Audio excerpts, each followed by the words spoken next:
and I never find my own stream.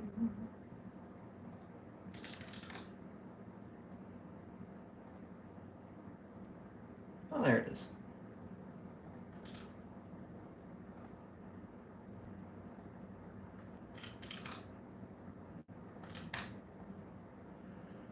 And mute that.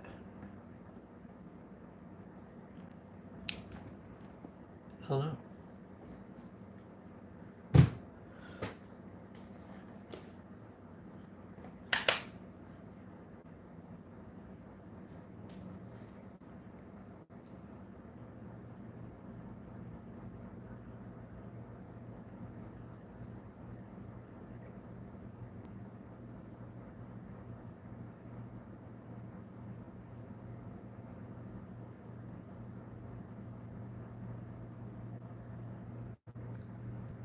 Indeed, a live stream.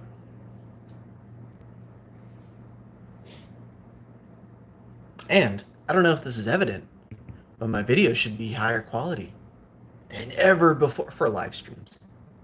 I know my usual videos are like 4K 60, but this should actually be 720 30 or more. I don't know what YouTube actually streams at these days. So it's 720. Yeah, 720 30.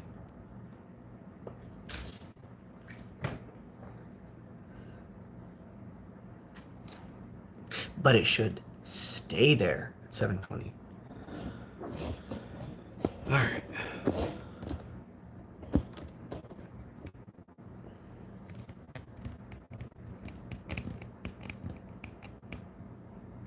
Hello there. So, what we're here having today, I got this, let's do a little test kit. I thought it looked kind of neat. I would like to meet that. You know, this cheesy little thing. I thought it was cool. Especially since it was less than $5. But if we scroll through the listing here, we'll notice plenty of instructions. So I have this pulled up on my iPad here so that I can reference the instructions and keep an eye on the stream.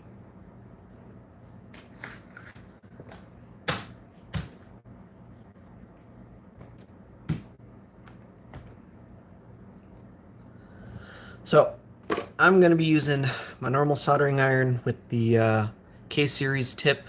Huge tip, but should be plenty serviceable for what we're doing here. Every now and then I like to mix it up and use different soldering iron, but I don't know. I'm not feeling it tonight.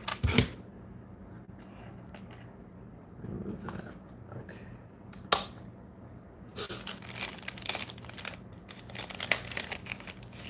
As I always say, best way to get better at soldering is with a solder practice kit. So why not? Why not do that tonight? So usually like to separate these things out. We've got a whole crap ton of resistors. These are presumably all the same value. I have no idea what value, but shouldn't matter. And then we have one separate resistor, two separate boards, whatever the heck this is. Since it makes noise, I'm guessing that's the motion sensor. Trim pot, a button with plenty of bent pins. Where are my crappy tweezers? These aren't the crappy tweezers, but these are some. Unfortunately, that is one of the downsides to getting a $5 solder practice kit. Sometimes you gotta DIY the pins too, but I suppose that's part of the fun. This one's especially bad.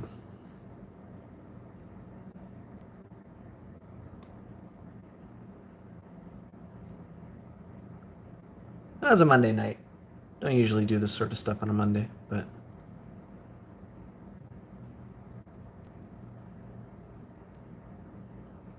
I don't know. I had time. I had the kit.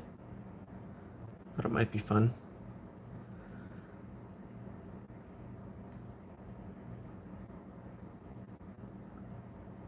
All right, good enough. All right, so this is, I don't know what chip that is. And these are not the same.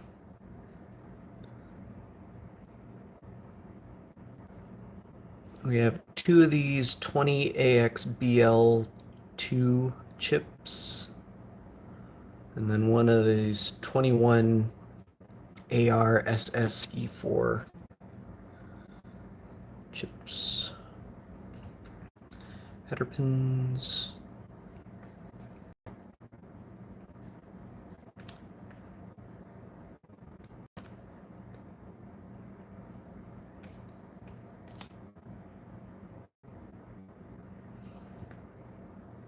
And a big old capacitor.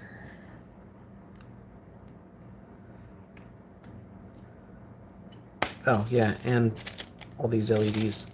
We got blue.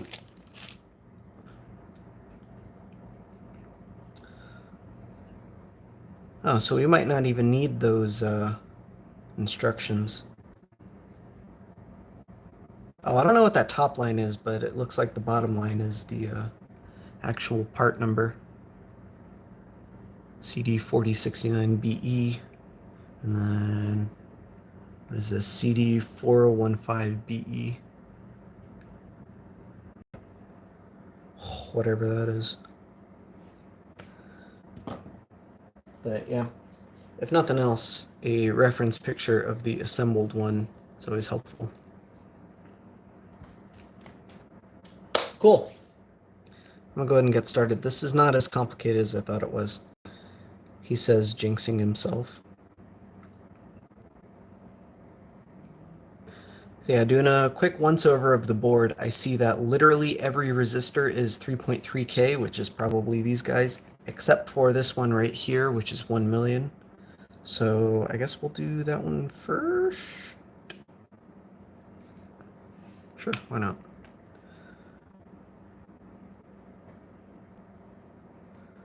Or we could follow the instructions, but...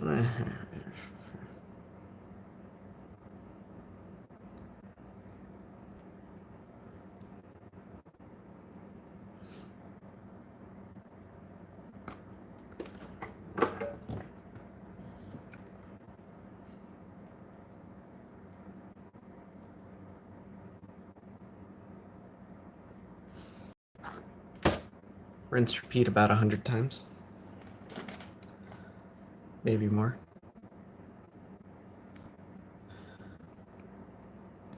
We always want to trim these legs off because we don't want them to short on each other.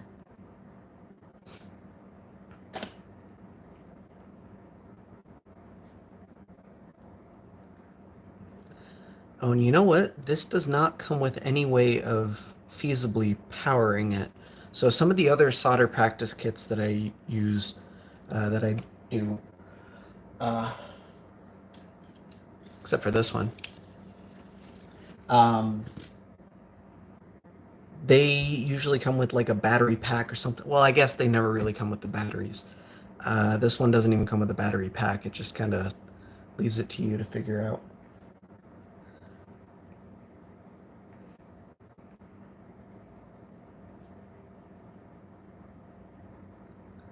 But I think we'll be okay. Looks like everything goes on this side except for this thing, the power switch, and then actual input. I think I'm gonna wire up. No, I'll do it later. Doesn't matter.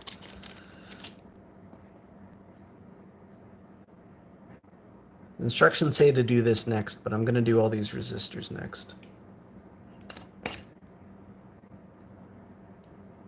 So it just seems like a pain otherwise.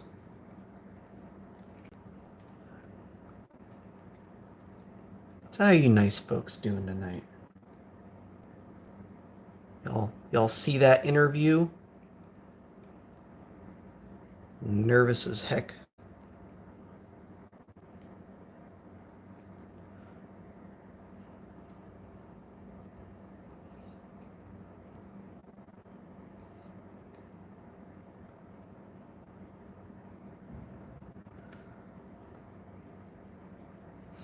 Yeah, I'm just gonna pull. Oh, you know what? We can do this.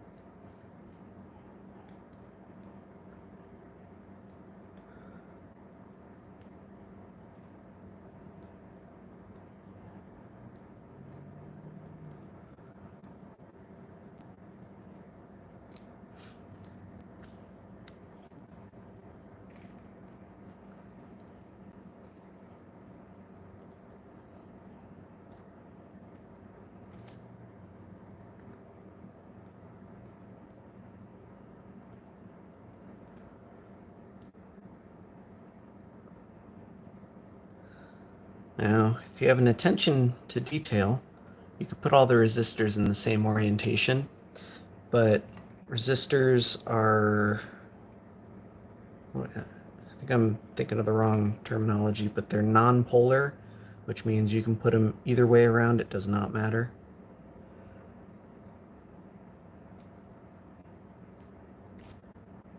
No, yeah, that's right. They don't have a polarity, so they're non-polar. Or at least these ones don't. I don't know if there's any resistors that do actually have a polarity. Kind of weird.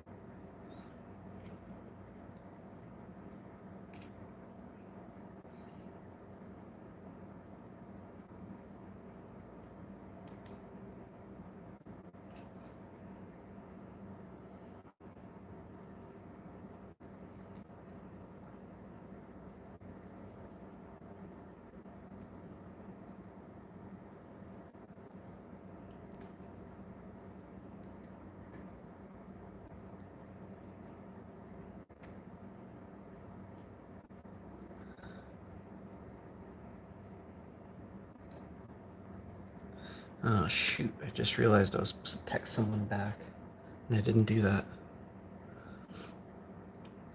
Jack, if you're watching this, I'm sorry. I totally meant to respond. I didn't respond this morning because I was busy. I wanted to look at it when I got home. Shoot, Joe, too. Sorry, bud. Promise I'll get you both after the stream.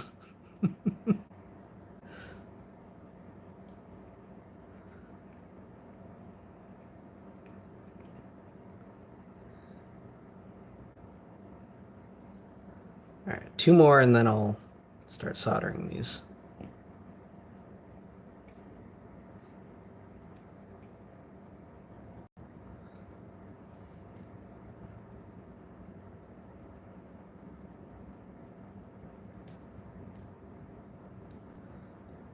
Enough resistors, am I right? Jesus.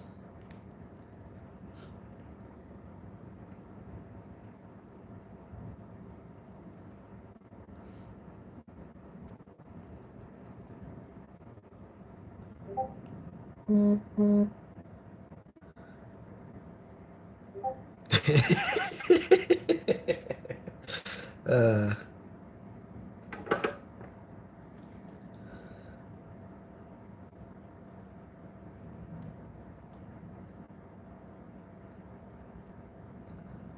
I personally think it's easier to do a bunch of these at a time, but at some point you start having to work around all these legs, so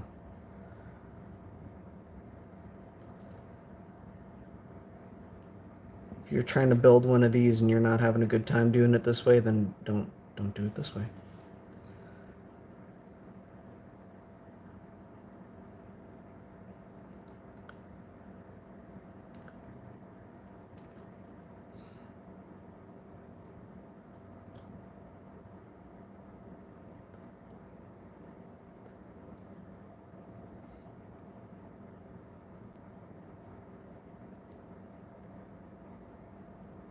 Oops.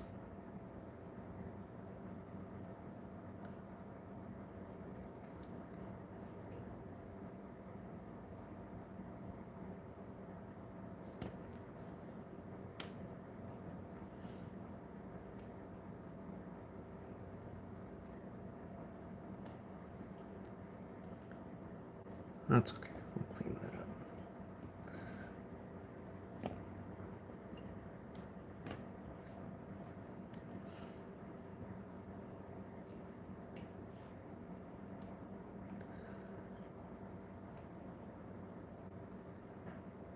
I suppose it's worth explaining. I always mean to explain this in my streams, and then I always forget. Um, for those new to soldering, flux is a necessity for a lot of things. Now, obviously, I'm not using any standalone flux in this case, but that does not mean I'm not using flux. Now, standard solder is what we call rosin core solder. So if we take a look at one of my old spools here, you see rosin core solder. And if you go through and read all this horrifyingly small warning text, it will basically explain to you that the outside of this particular strand of material is your solder mix. So in this case, this is 60-40, so 60% lead, 40% tin, or vice versa. I don't know. Doesn't matter. But there is an inside core of rosin. And of course, you're not going to be able to make it out on camera, and I can't even see it from here. But if I were to cut this up and put it under the microscope, you'd see on the inside, you'd see a different material. That is the rosin that refers to when it says rosin core solder. Rosin is more or less flux. So sometimes when you're having a hard time with a solder joint, you can either introduce more flux or just introduce more solder and use the rosin in your solder as flux. And that will allow you to get some nice, clean, smooth looking joints. Nobody likes a rough joint.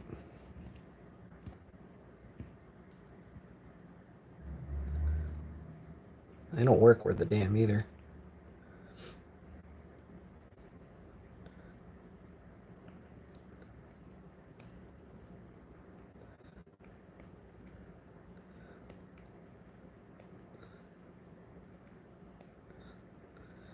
And of course we want to trim these because they could short on each other.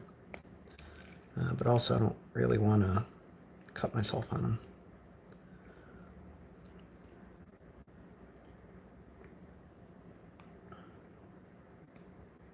Or rather, I'm getting ahead of myself. There's another step we'll take after trimming them so that they're less sharp.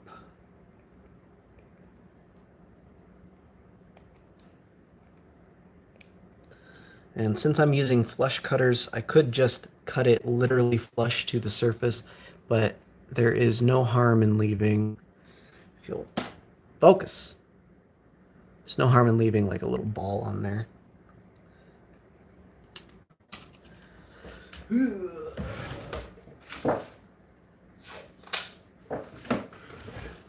Easy cleanup tip. Tape.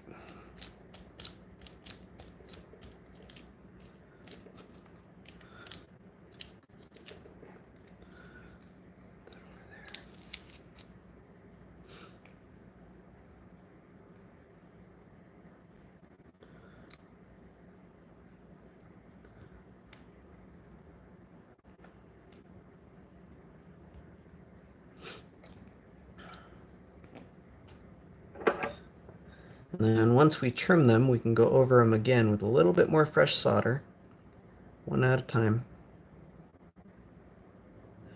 And that way we get nice, pretty rounded joints. You can double check that there's sufficient solder on all of them.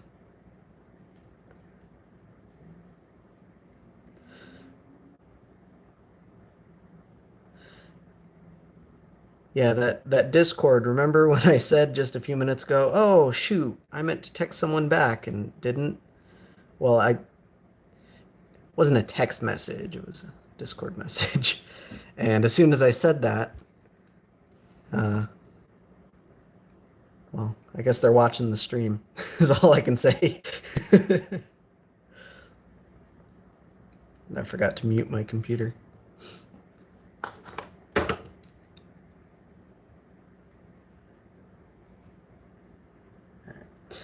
So in this particular case, because these are through hole, I don't really want to use hot air or solder paste. I think it'll be more trouble than it's worth. Through hole, I think, is just best to do by hand. But ta-da! We've got almost all of one side done. There is a little bit of a short here. I think that's just some stray solder. Yeah. And there is at least one mistake that I made. I accidentally put solder in a hole that there shouldn't be solder in, but we'll clean that up later. And get these stinking resistors done first.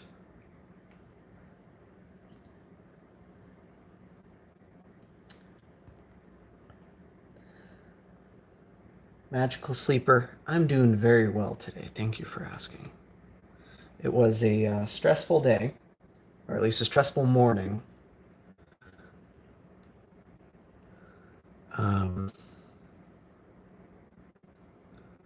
But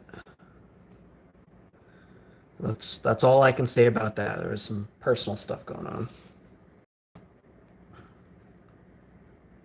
Nothing bad, just, you know, I had to go out in public and I have some social anxiety.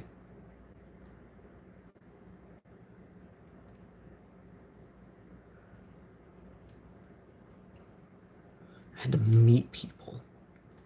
How terrifying.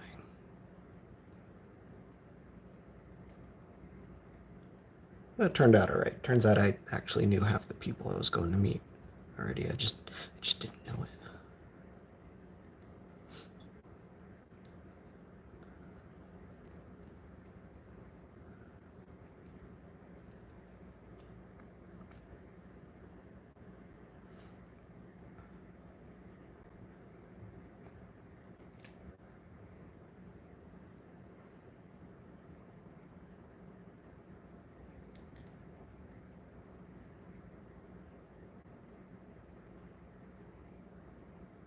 Damn it. I really want one resistor in there.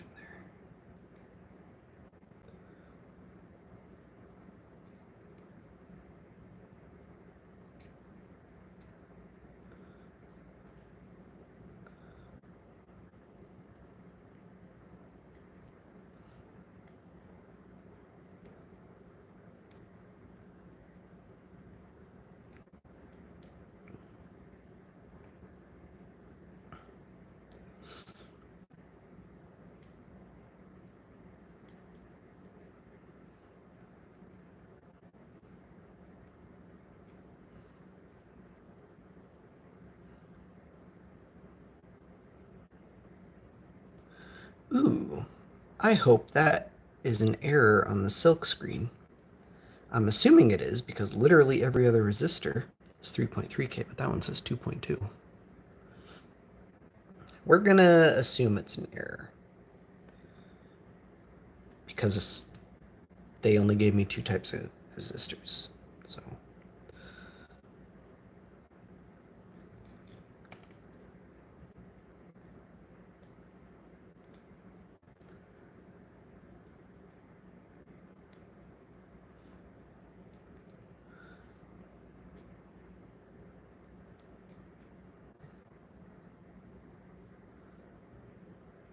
I know there are some people who save these like cut off component legs for like test leads or something.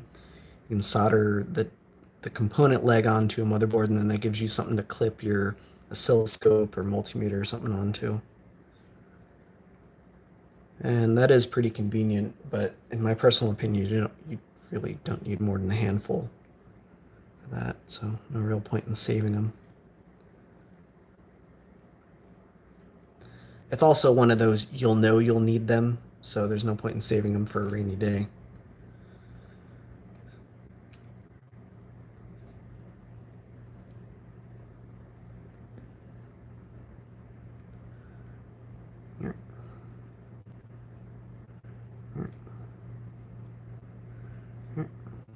Do we have one extra, or did I miss a spot?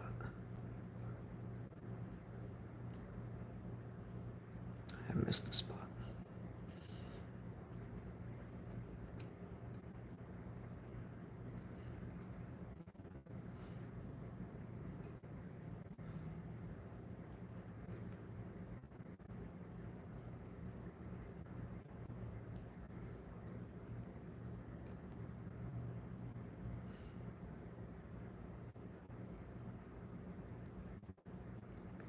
Get in there.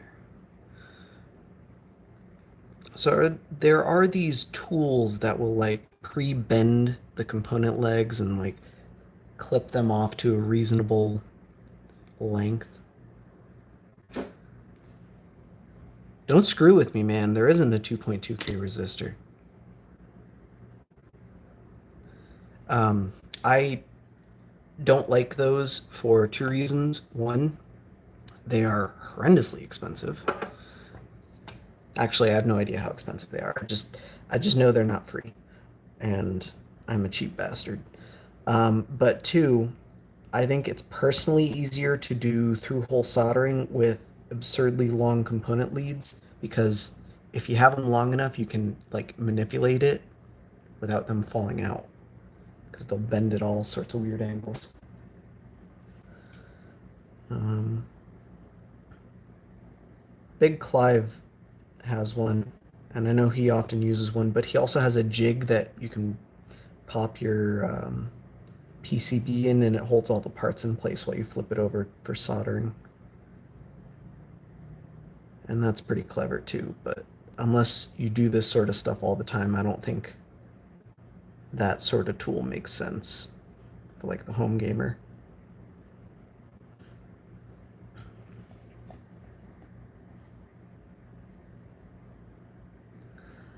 Welcome, Sonic 4K. If you're just getting into electronics, if you want to do some soldering, why not a solder practice kit? They are dirt cheap, and if you mess it up, who cares?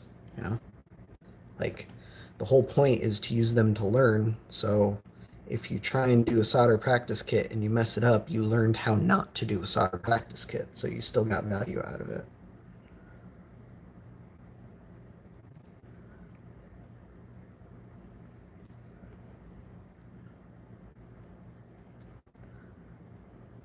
But the best thing about a solder practice kit is it teaches you things that you can't quite absorb through a YouTube video.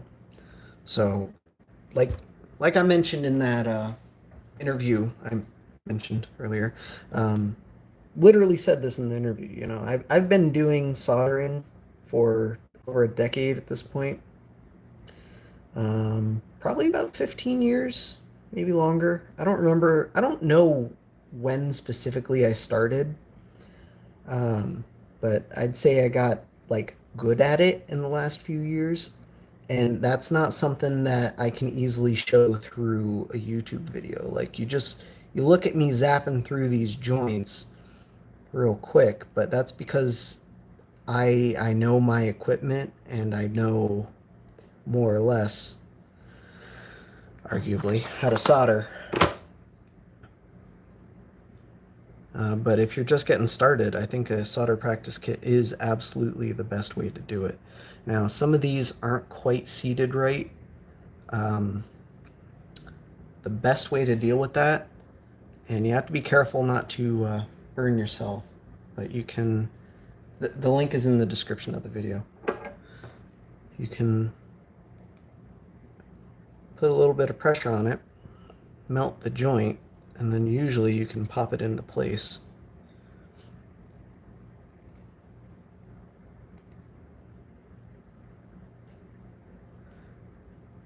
Usually.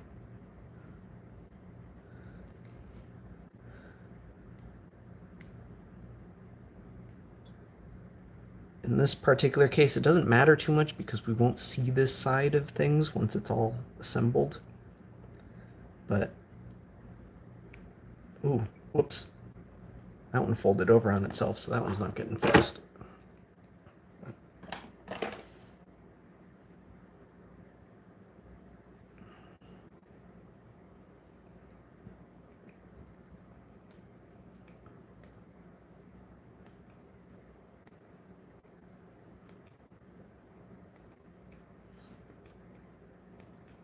Oop, missed a spot.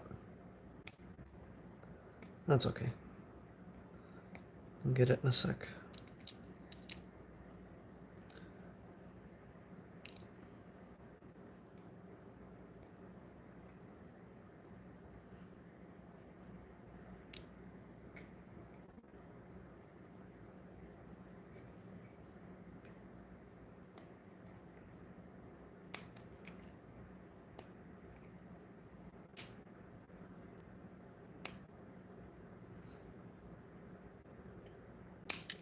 I've got to wear eye pro with these things.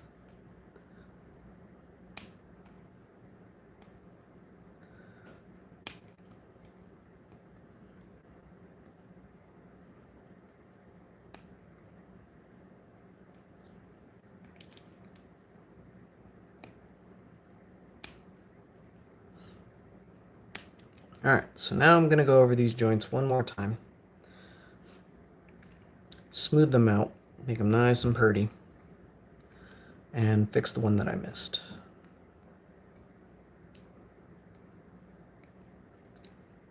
Be careful if you brush these up like I am, especially if you have a silicone mat. I've seen them before like stab into the mat and then my finger. It's not fun.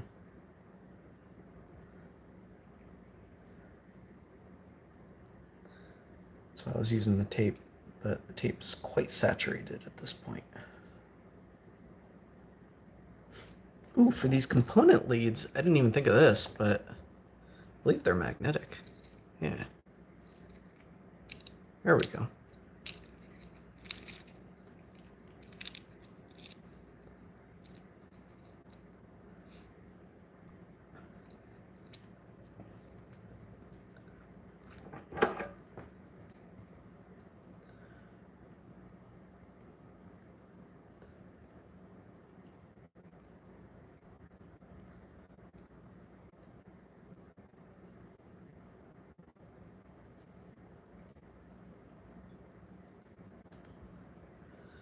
And so this, what I'm doing right now is strictly not necessary. It's just to ensure that I have a nice solid joint and so that I get nice pretty joints.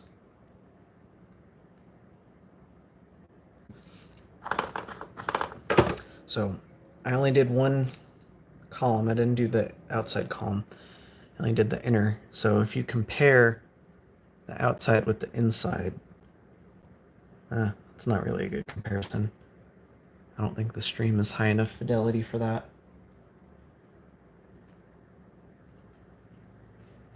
I don't know. You have to take my word for it, I guess.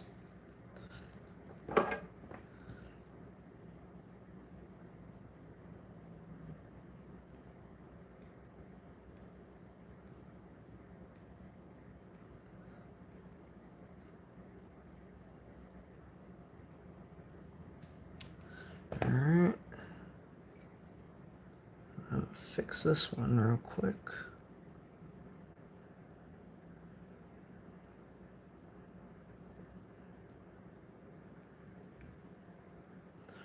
You can see what happens when press down on it and hit the solder joint at the same time. You can get the component nice and flush against the board. Again, in this particular case, doesn't really make a big difference. It's just for cosmetic purposes. Pretty solder joints are good solder joints. Well, that's not explicitly true, but all other things being equal. Okay.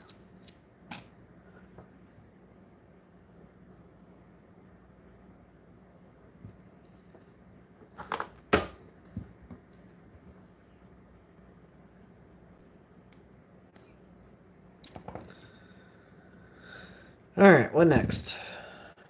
I'm gonna finish up this side before moving on to the other side. Oof. Some of these joints are horrific. It's a good enough. It's not gonna short on anything, but something to pay attention to.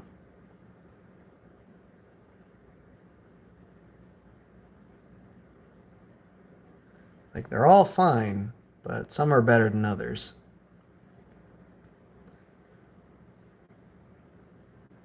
Yeah, I don't see an issue. All right, I guess finish up this side.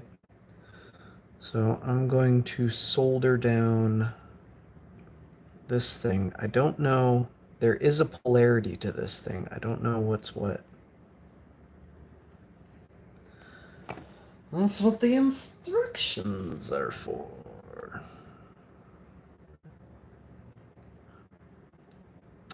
Ooh, that's horrible. Actually, I don't know if that component has a polarity. I know the legs are different, but I don't know if it matters. I am going to put the short, thick leg on the side of the dot, and then the other leg on the other side. So this is also the component that I messed up. I got some solder in a hole that didn't need solder in. We have several ways to fix this, and I'm going to show you guys the easiest way to do it that doesn't require any extra tools as far as clearing that hole goes. So one way, a lot of people recommend using some solder wick. That'll work. Put the wick on the hole, hit it with the soldering iron. That'll wick up the extra solder. That's fine. Another method, use a solder sucker. That just got jammed into my arm. That was fun. Um, I like this one in particular. This is an Engineer SSO2. It is significantly better than those cheapo solder suckers that are like a couple bucks on AliExpress and eBay. Um, Only downside is, yeah, it is a little bit pricey. I think they're like 25, 30 bucks or something like that. I don't know. I've had this thing a while. Um, but let me tell you, if you have a habit of needing to desolder things, it is absolutely worth the price. Those cheap solder suckers are garbage. Throw them out.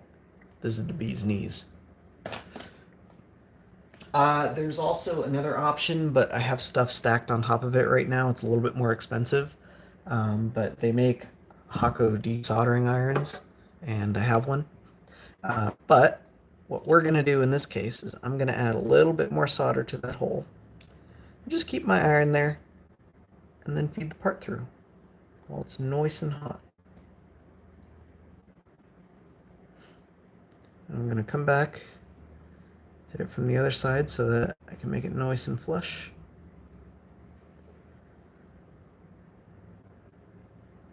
And I should have bent the lead first.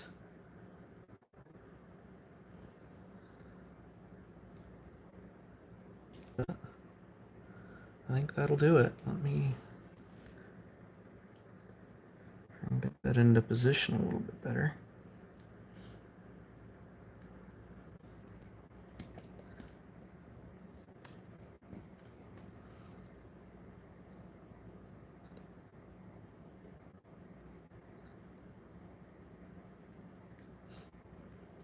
That way we don't even have to clear the solder from the hole. Add a little bit of fresh solder to make it nice and clean.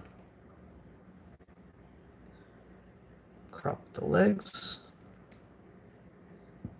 Hit it one more time.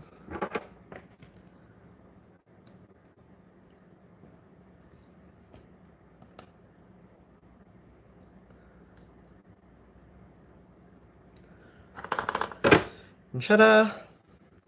We're all set with that side. Alright. Last but not least, we have two capacitors and then all these parts. So we have the two 4015s. These are oriented on the PCB. There's this little half moon cutout that indicates that pin 1 is on this side. And then these things also have that corresponding half moon cutout on the top of the casing. So we just line it up. This is a 4015, so it goes in the 4015 hole. That's right, the square hole.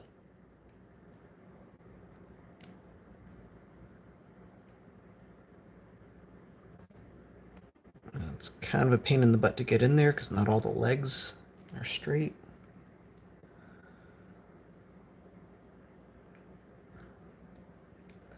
Do the same thing with the other 4015.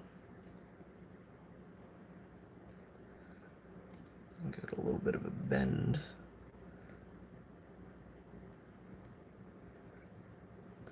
And then this last one, same thing. This is the 4069.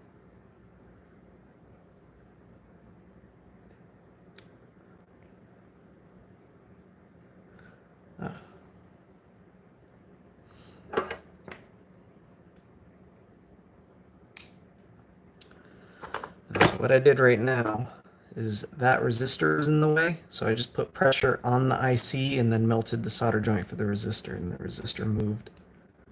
Oh, we should have done the capacitor. Nah, this will be fine. I want to do these first because the capacitors have will add height and will make it more difficult to solder these nice and flat. These ones we can just do. We can speed run.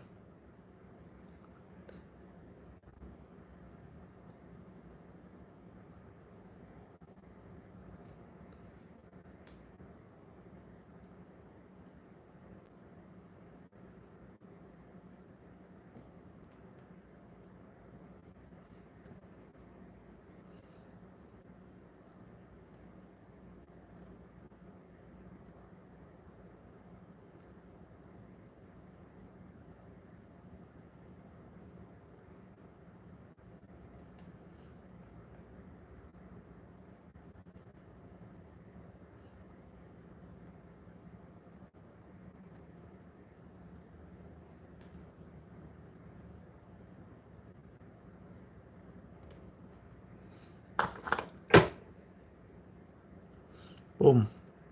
And now I think I'm going to trim those leads nice and short. Ooh, that's hot.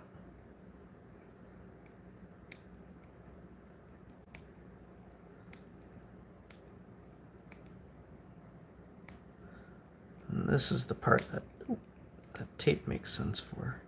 I hate when they go flying off like that because I always find them later with my foot. Accidentally.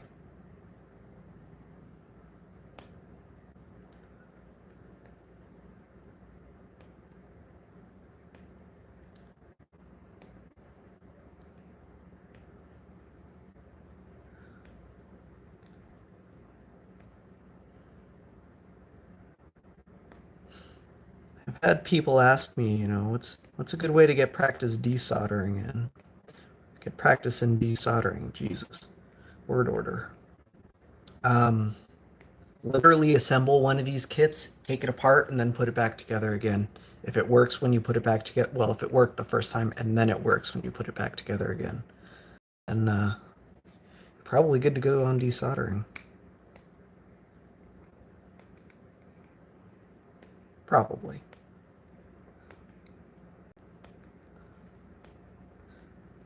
Though in that case, I might recommend something that does surface mount and through hole. This one's only through hole. There are some components that you can desolder, but they don't always come apart. Like these. These are kind of difficult to desolder without destroying. I don't know if that makes it extra good practice or what, but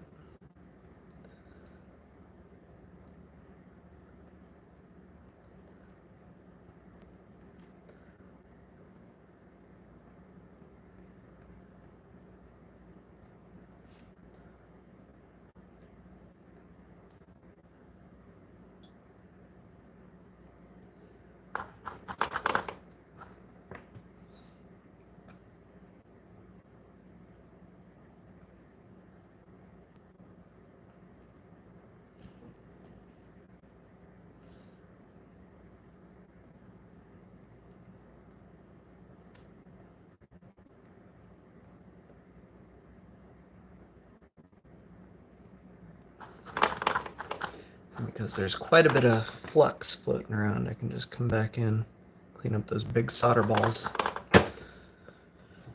Hitting them with my iron. All right, we're almost done with half of this thing.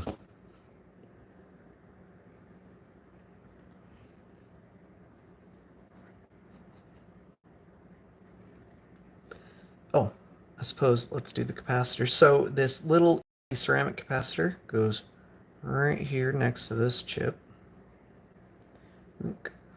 And then this one goes down here on the bottom. Now do note that there is a polarity for electrolytic capacitors. They even go through that in the instructions there. You get these backwards and they do explode. The negative one is the one with the stripe. No cat meowing because my cat is sleeping. Should we bend this? Will that give us extra clearance? Yeah, that'll give us slightly extra clearance, so I'm gonna try having it bent.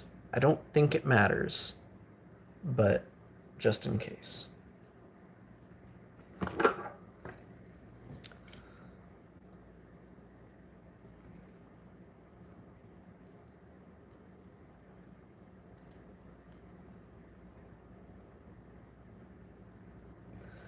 I'm gonna do one side of that so I can come back, get it fully seated, then do the other.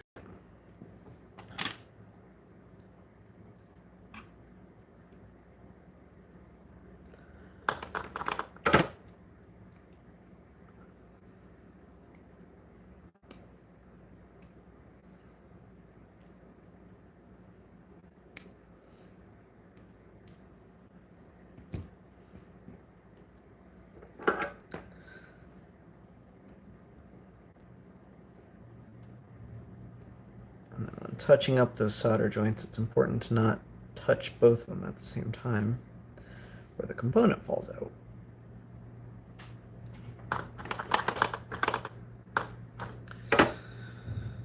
Almost there. We got power switch, which looks to be latching, and variable resistor. Oh, that goes like that. Interesting. You'd think they'd find one that sits flat on the board, but all right. Actually, we're going to do the resistor first and then come back for the power switch. Or potentiometer, excuse me. Because the potentiometer is shorter.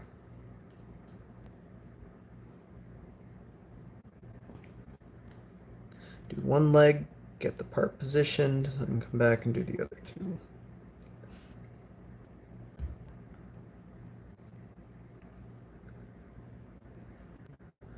And then power switch. Same deal, one leg, and I'll do the inside leg.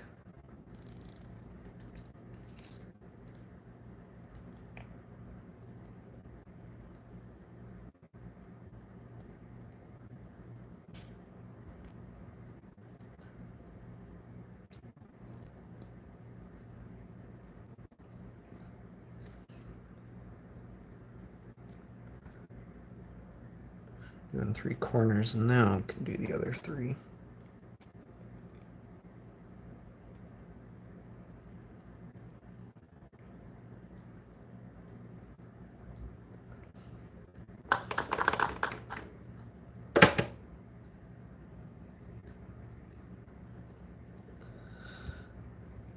I'm not gonna wake up my kitty cat.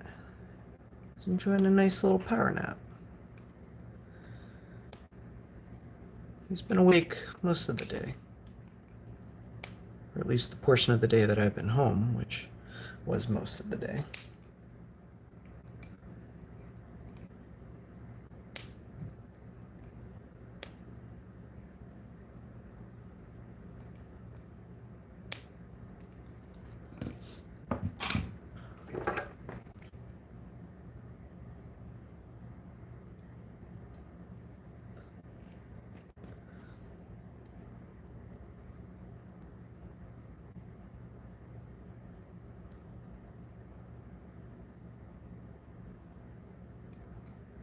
Cool. We are halfway done. I'm going to take a couple minutes to clean up now. Well, probably not a couple minutes. I doubt it'll take that long.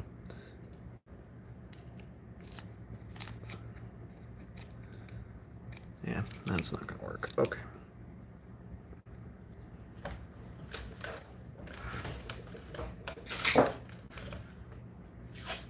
Whoops. Rip my tape.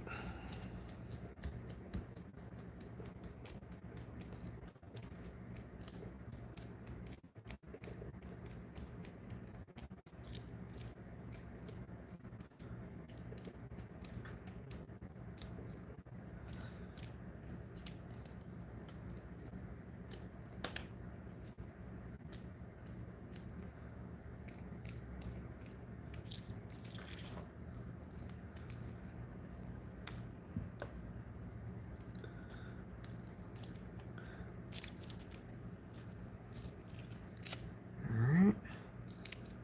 Well, that was pretty quick.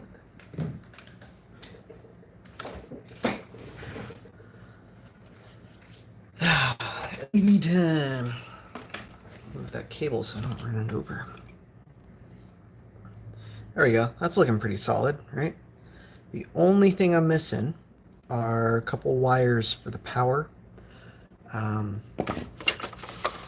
Trick on that. We can always, since this thing is designed to run off, it says 4 to 5 volts. USB is 5 volts, so we can take a USB cable and wire it up that way.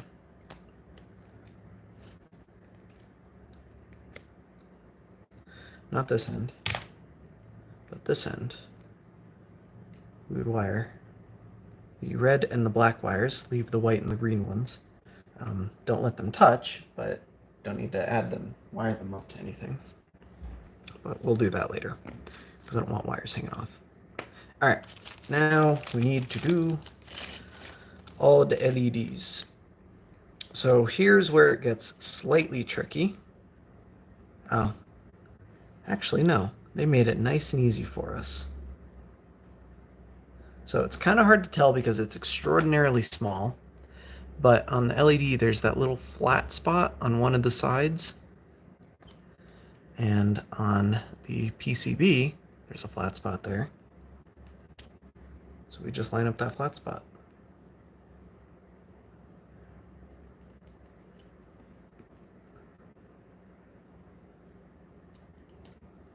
Just like that. Easy.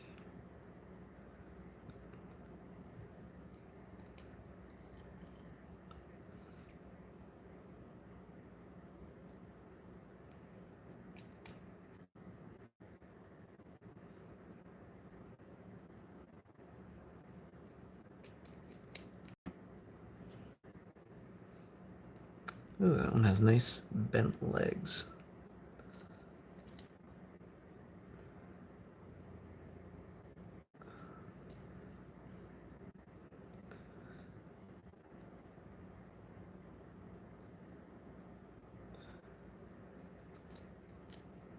Actually, I suppose it's worth mentioning.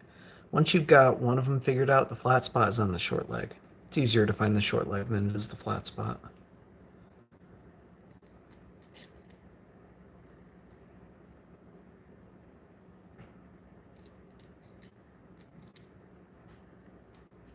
What's up, Cody? How goes it?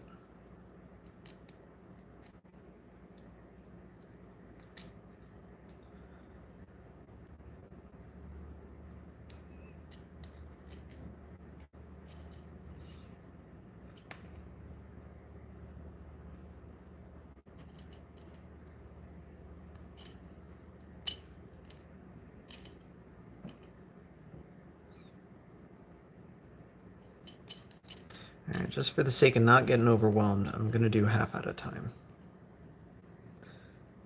And here's where it gets interesting because I don't know how to flip this. Oh, yeah, I do. Take some garbage you have laying around.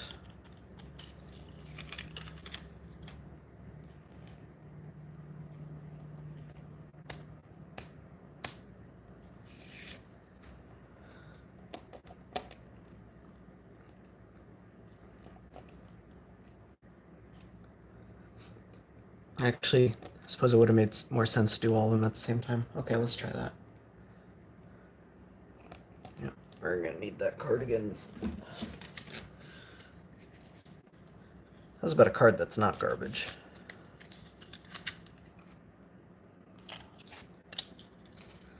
If I do all of them at the same time, then this PCB will sit flat on my desk, which it won't do with only half. So,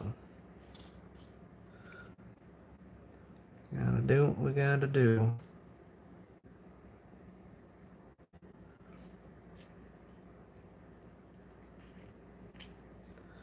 You know, everyone's hyped over Elden Ring, and I just don't get it. I mean, I'm glad, you know, if you're into it, I'm glad you're enjoying it, but I don't get it. I don't get the appeal.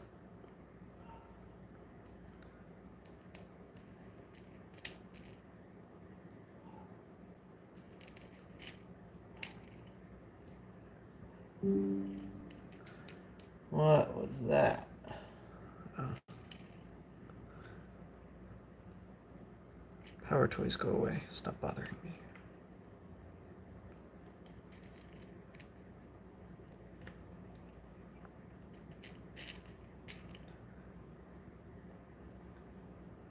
I wonder if it makes sense to do the through hole portion of this first, so that you can get in there with an iron. You know, do this part first instead of doing the LEDs. I mean, at this point, I'm basically committed, so I'm going for it, but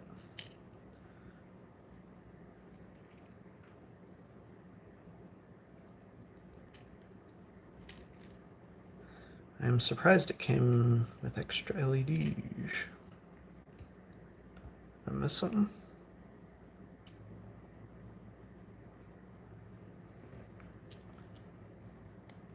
I don't think so. All right.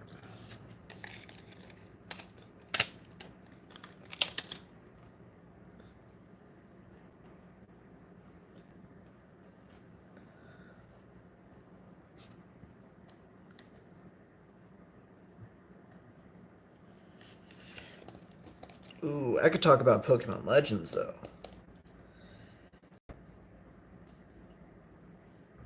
That's my jam right there.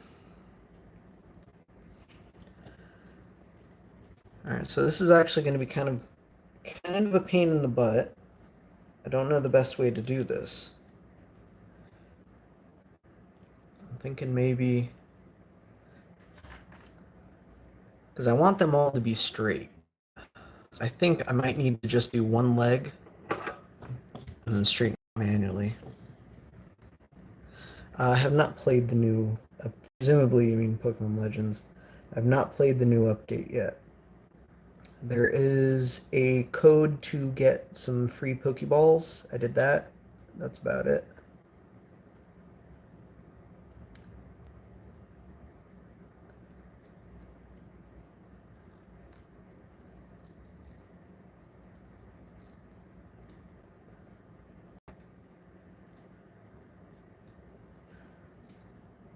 Alright, so at this time, I'm just doing one leg.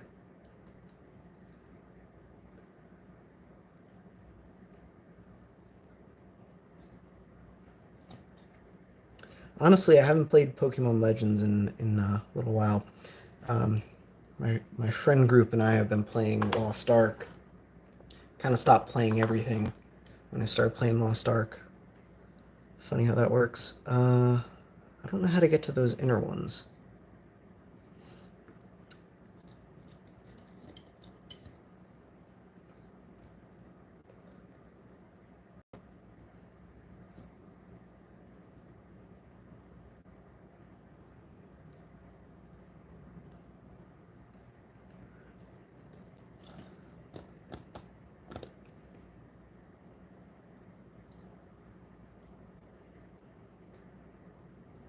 There we go. That works.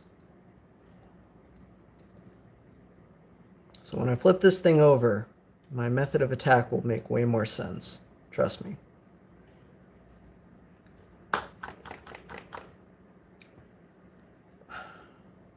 Hey Gib, I heard you were pretty excited about Lost Ark. What happened there, bud?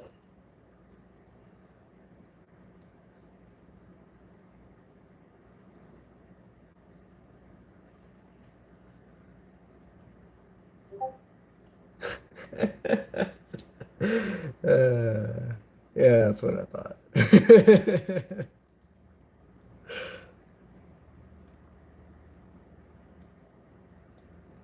Ooh, that is a big solder joint.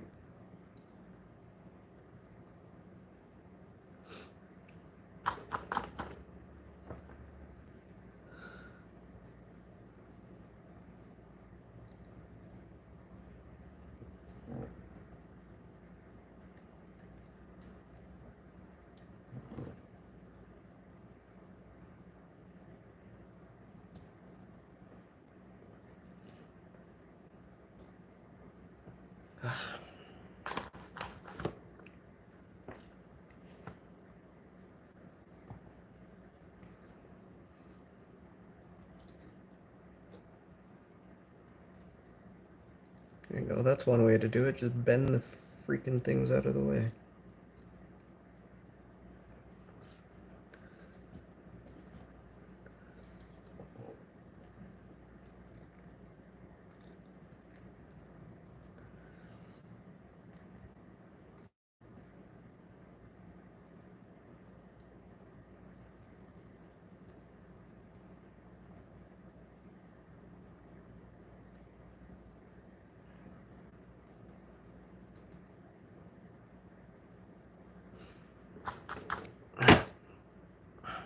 So this is this is why I only wanted to do one leg at a time. I want all of these straight. And now that I have one leg in there, leggings, I can trim the leads.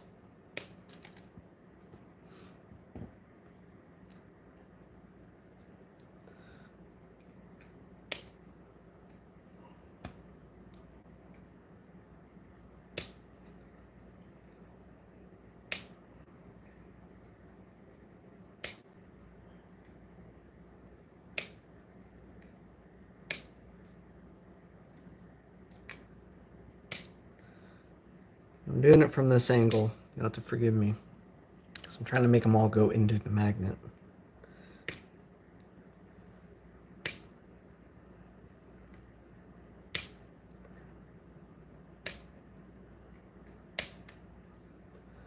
Except for that one, apparently.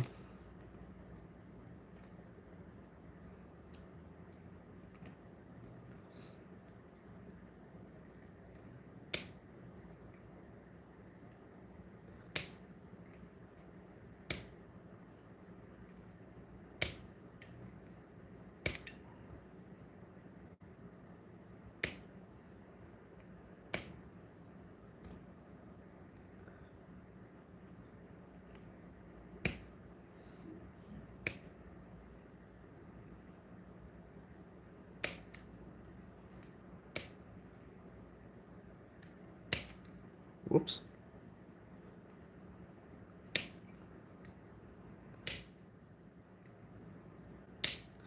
One of those had a really big solder ball on it. All right, cool. Now that we're here, I'm going to do what I've been doing the whole time. Put my finger on there, hit the solder joint, and then it drops into position. But I got to do that for every single one. So they all are out of position. Don't add too much pressure when doing this. That is a fantastic way to lift a pad. It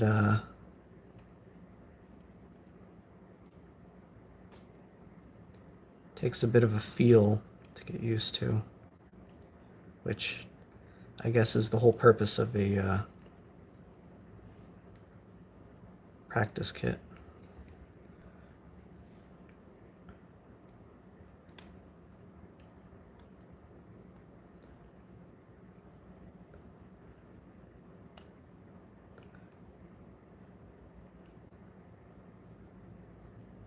Oop, I messed that one up. It was in position, and then I took my finger off it before taking the iron off. And that lady almost fell out. Oh, did it again.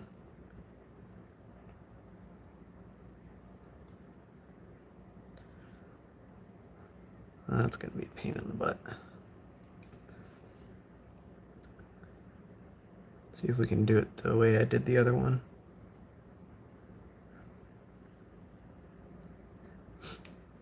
Nope. Alright, we'll come back to that. So, pro tip, make sure the solder joint has solidified before removing your thingy.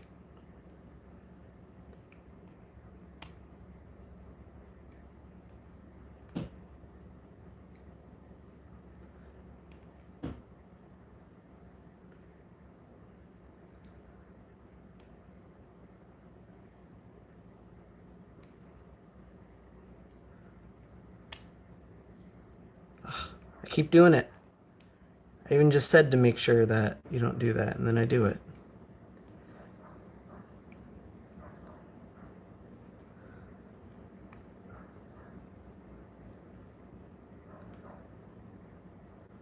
Alright. So that is quite a bit better aside from that one offender.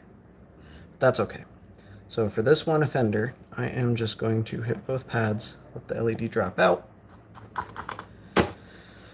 And then here's what we're going to do to clear that out. I'm going to use the fantastic solder sucker.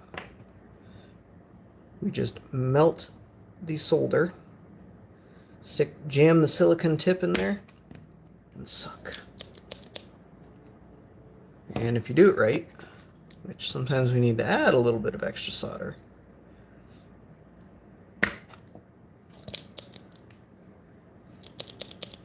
I am clearly not doing it right.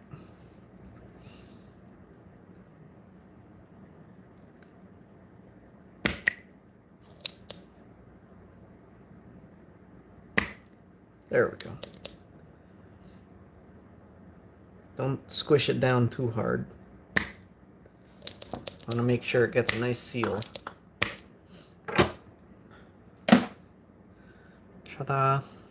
And then I'm just going to take a new LED rather than trying to figure out the orientation. Actually, no. Because flat side. I forgot about the flat side.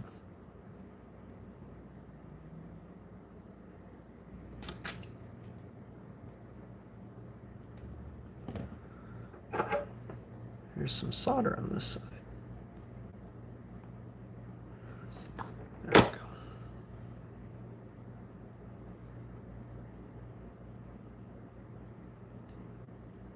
There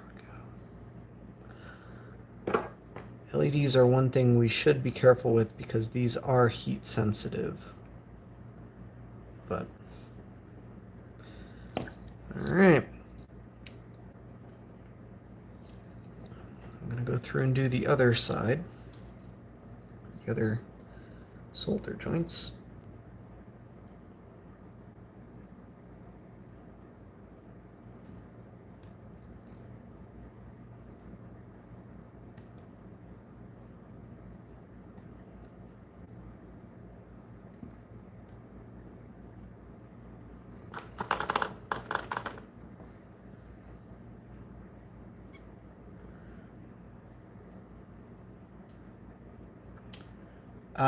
Sorry, I totally forgot that I had live chat going for a minute. By a minute, I guess it's been more like 10. I'll catch up in just a second.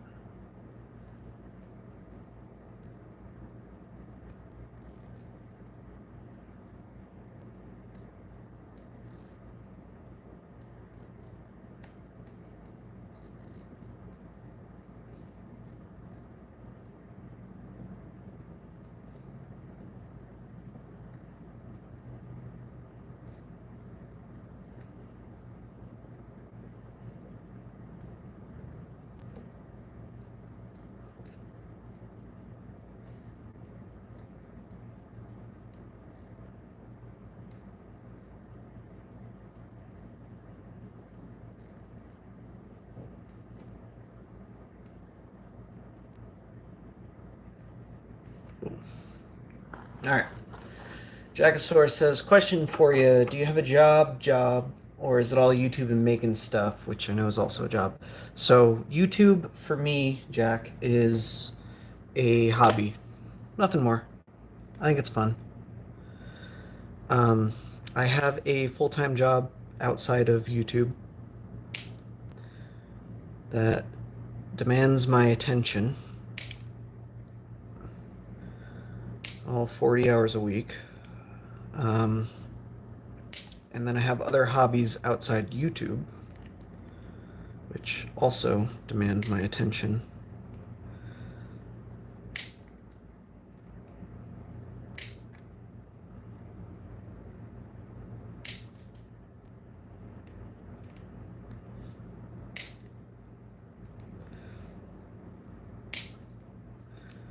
For you folks trimming these sort of things at home,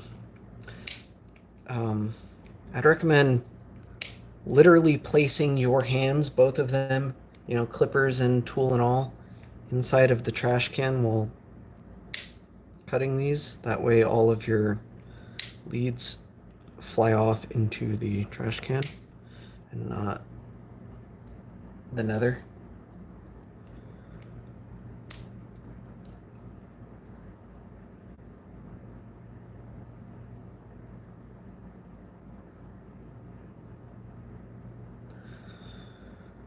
Don't make me ask what the question is, dude.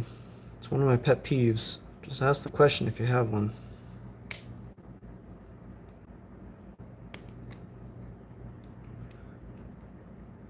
I've gotten in the habit of not responding to, hi, can I ask you a question?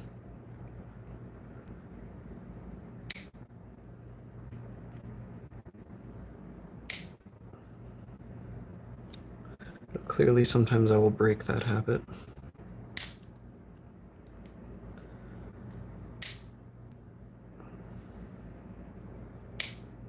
It's like people go on to Discord, just ask, hey, anyone have any experience with LSDJ? They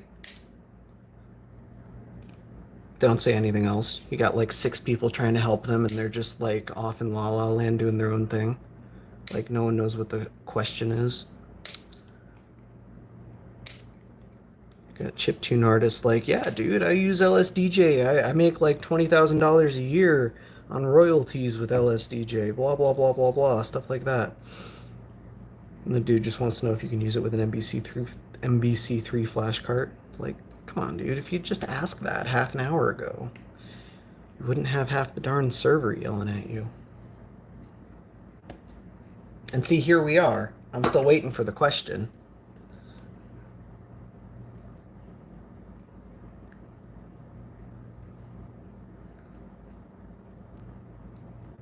I'm not mad, and I'm not trying to make an example out of you. I'm just.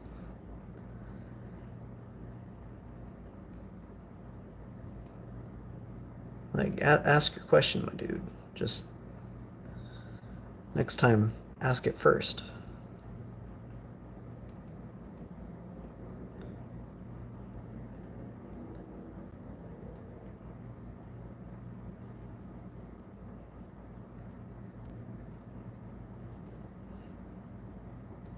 My coworkers do that crap to me too, all the time.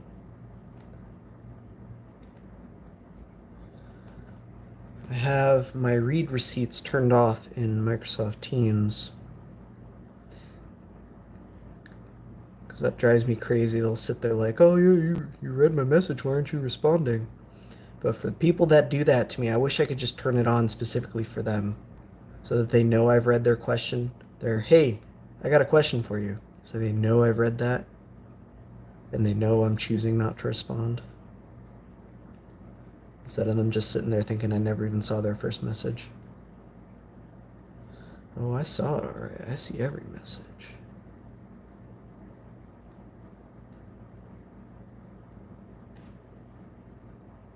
Hey, I found a solder joint I missed. Good thing I trimmed those.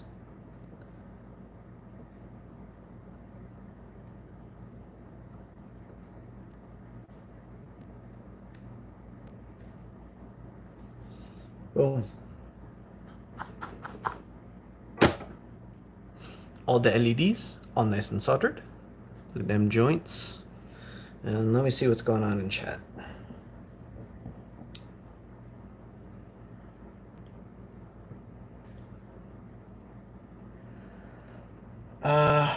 So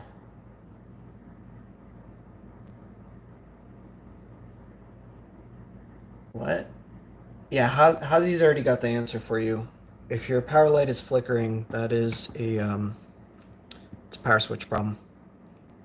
It's always a power switch. Um, I have videos on cleaning the power switch. There are, for the SP specifically, there are replacement OEM power switches if you just want to replace the whole Jesus thing. Though usually cleaning it is good enough. But you have to lift the shielding, you have to get inside and clean it, and you have to replace the shielding. It has to be absolutely flush. If the shielding is not flush, then your console is going to perform worse than it was before. Another thing, I actually modded this console with a super duper cool power switch that I will have more details on in the future, but I can flip this on and off all day, and you will never see a red light until the battery gets too low. I promise you, it does have a low battery light. Video's coming soon on that. It's already uploaded. I've got a backlog, and we'll get there eventually. I don't want to just shoot my load of videos and then leave you guys with a lack of content. So they don't really... Oh, yes, they do. What do you know? There's a little B and an A down there. I'm guessing the B's and the A's match up. Because otherwise it would be like this. And then they don't match up. I don't think it matters which side the sockets and which side the pins are on.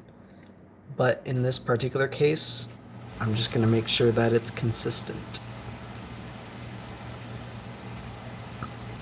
And sorry, that's my AC. Be nice and loud.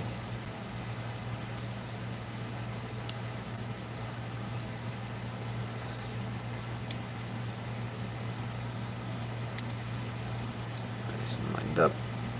If you want to, of course, you can just skip the sockets entirely. And that might actually make sense. Just use the header pins and solder them together directly.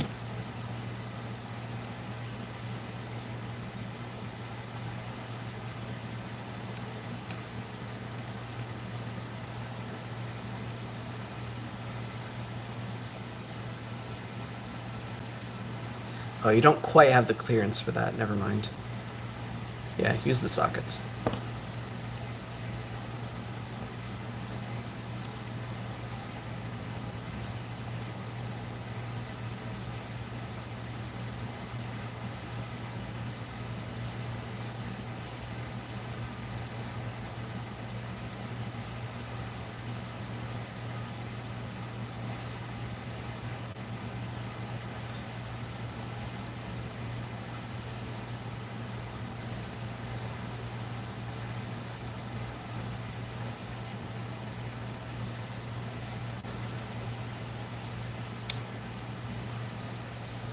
Yeah, we could just manually space it with the header pins. The header pins are probably long enough, but I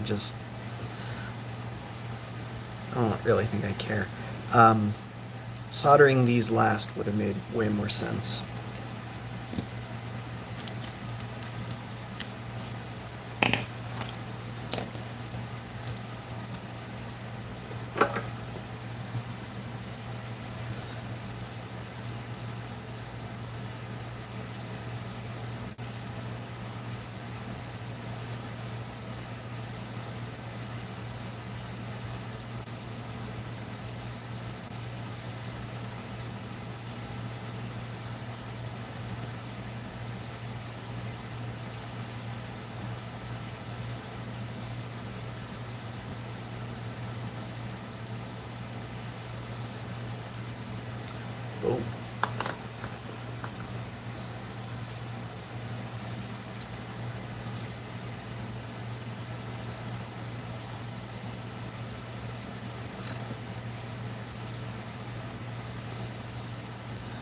just going to solder these by floating a big old solder ball across all the pins.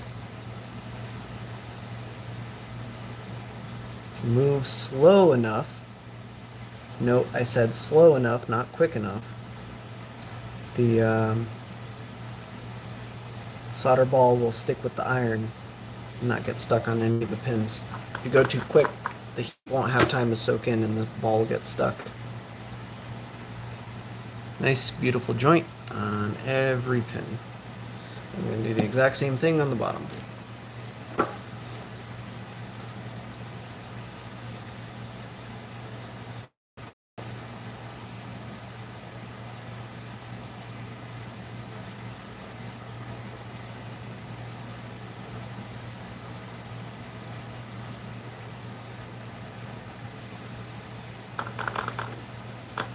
You can see I moved a little too quick right here, and there's a short.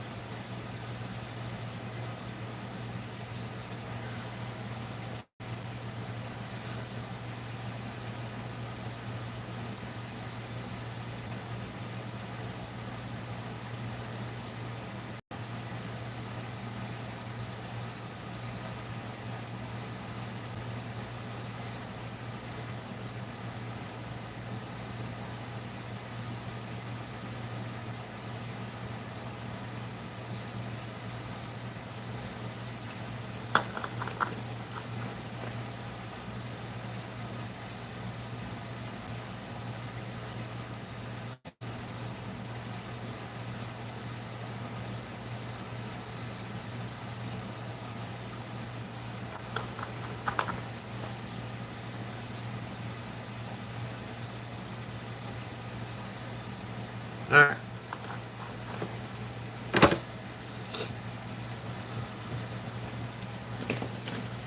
We're nearly done.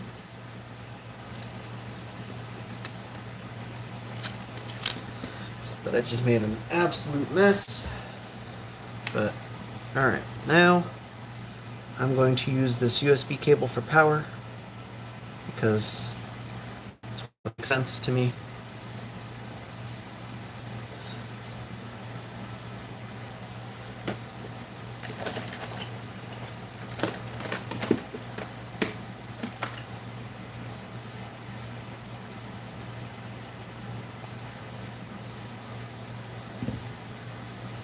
That's good enough.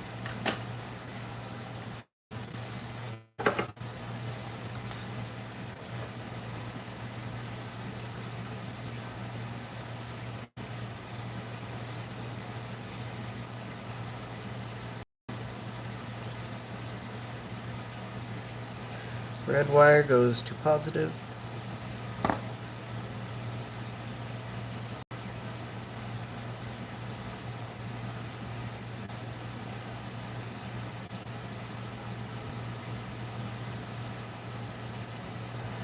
Black wire goes to negative.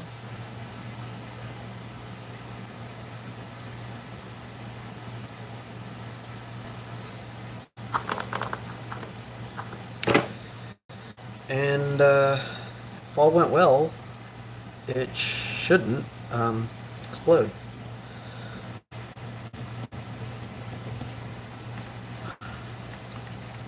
So instead of doing the silly thing, that is plugging this into my computer, in the off chance there is a short or something, I'm going to plug it into power supply. And there you go.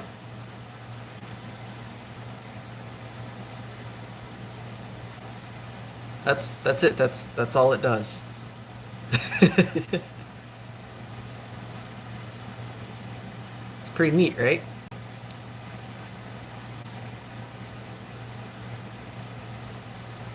And we can flip it over,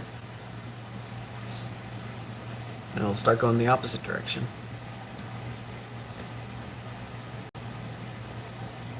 Just an arbitrary timer. There is a power switch, turn on and off, which also resets it. And then if we adjust this potentiometer back here, all the way over to the, all the way over counterclockwise, looks like slows it down, and then clockwise speeds it up.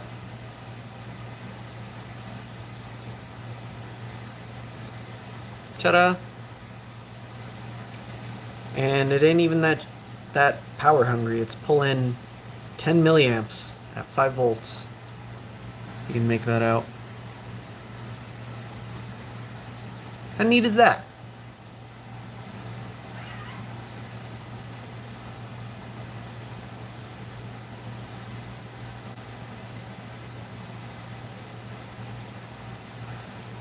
Hazy, I swear, if you're prepping for a CD's nuts joke, well, then I beat you to the punch.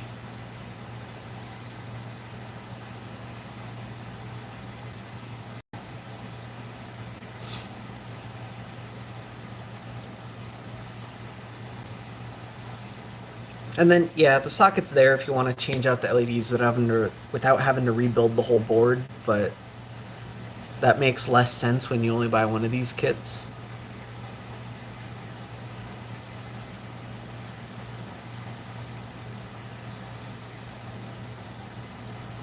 That's neat.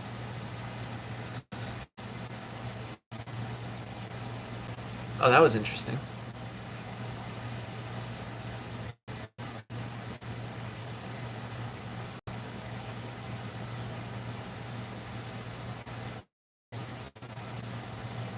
It doesn't quite know what to do when I lay it down flat like that. Oh, now we got all the LEDs on. I don't know. I still dig this thing. It's stupid, but whatever, it was fun. It was worth the few dollars that I spent on it. And yeah, it cracked like mad because of the huge batteries I put in and the fact that I didn't lay the transistors down like I was supposed to. Yeah, it's basically destroyed, but I mean, it still works.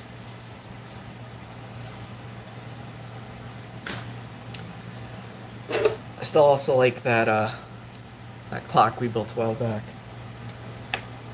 The thing was neat. Let's see if it still holds the time. Oh, my USB cable isn't long enough.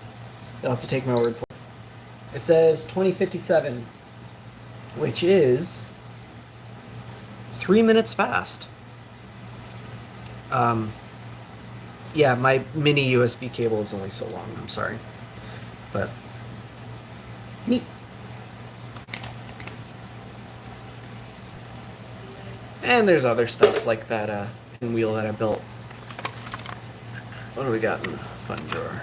Yeah. There's that pinwheel. There's that VU meter I built a long time ago. I could have sworn there was one more thing. I don't remember what, but it's not in this drawer. So, I don't know. Just fun stuff. Good to practice. Little knickknacks. Like I said, the whole point is to learn, to hone your skill on this sort of thing. So if you can build one of these things and it works first try, you know, all your solder joints are nice and pretty, blah, blah, blah, then, I don't know, get creative. Try a different tip, try a different iron, try a different method. For the surface mount kits, try hot air or even a hot plate or something. I don't know.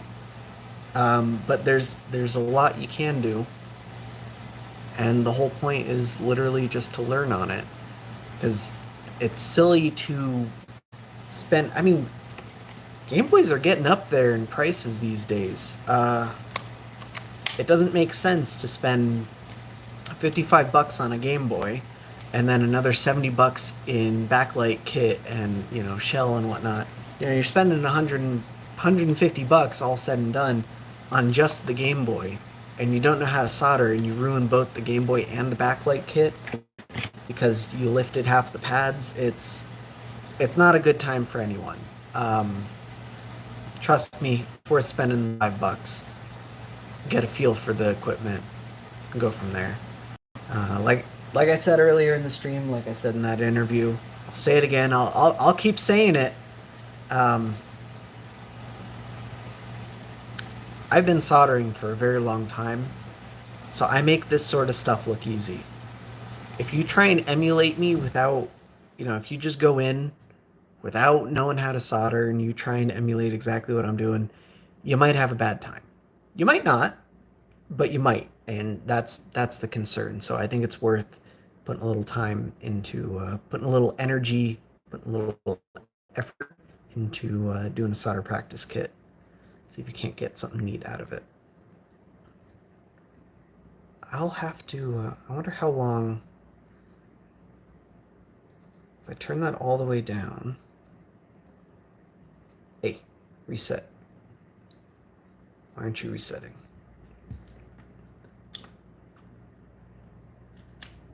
There we go. Let's see how long it takes. Oh, yeah, 132.26, give or take. Oh, it's gonna take a while.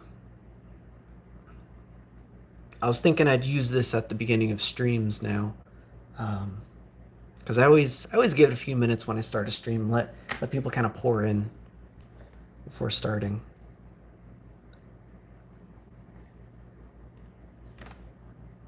Now I'm wondering if it won't be long enough. Who knows? Let's find out. In the meantime, I'm probably gonna end the stream when this is over. So if y'all got any questions, now's the time.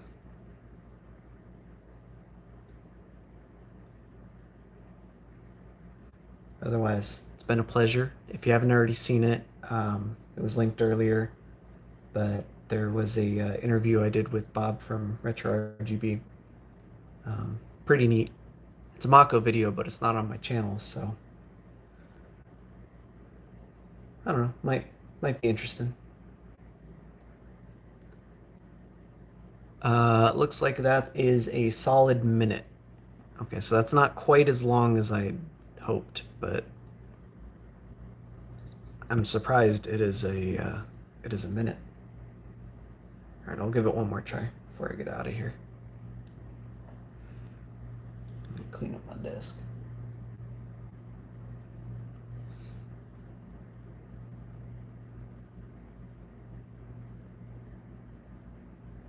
I think it's neat what people are able to do with some discrete logic these days.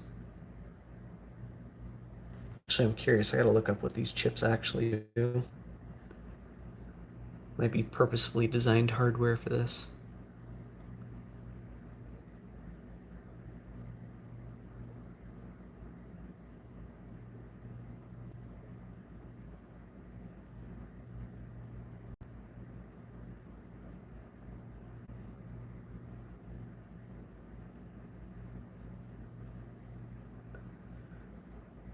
Where have you been, Riot? I'm not gonna lick it.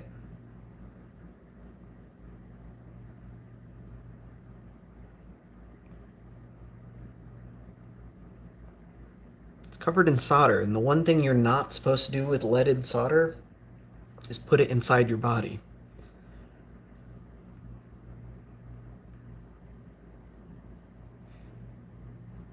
Ta-da!